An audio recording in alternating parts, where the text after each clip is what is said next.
Then you have one final step, and that's your own mind. We all have negative thoughts. Even the most positive, spiritual, whatever person that out there, they all have negative thoughts that play in their head. Okay.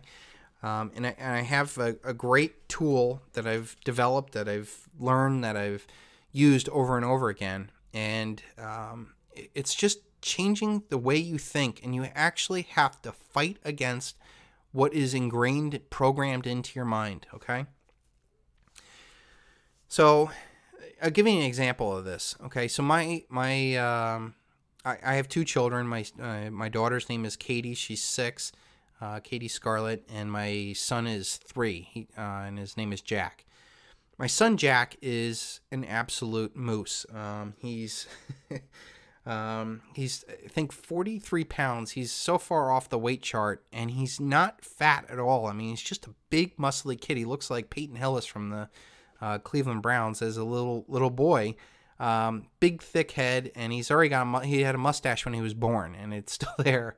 But he's a big kid, and he's got a ton of energy. And he is very physical, very friendly, very happy, very energetic kid. But as a parent, it's very difficult to deal with him.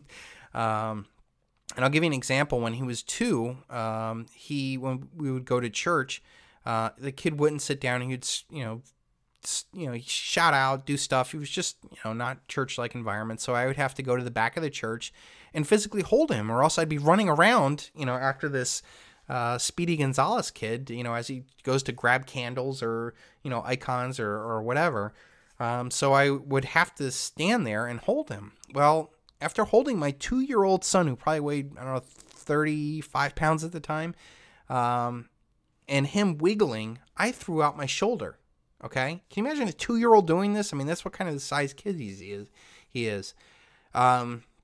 And I developed a negative thought of going to church, number one, because I knew what kind of I would walk out dripping in sweat, in a suit, after wrestling this kid for hours. I even had guys much bigger than me, former football players, hold my son and go, man, this kid's full of energy.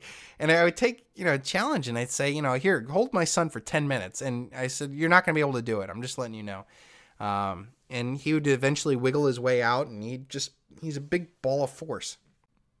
As a result, I grew more negative thoughts towards my son and having to take care of my son, and he's a wonderful kid.